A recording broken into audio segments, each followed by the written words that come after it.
Hello guys, welcome back to my YouTube channel. Please do not forget to subscribe to the channel and like the video. Coming up on Gqeberha, on Woman+Hlumelo and Nozuko's excitement for their son doesn't sit well with Thulani and Nobomi.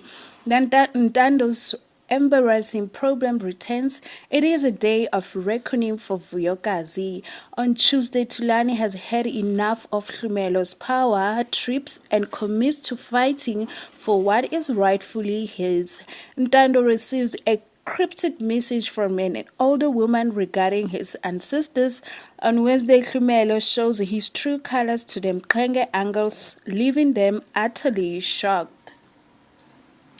Ntando takes a turn for the West. Not all is gloom for Vuyokazi and her family.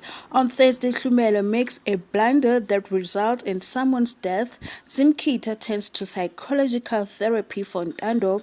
Vuyokazi is back at work but still cannot touch Hlumelo.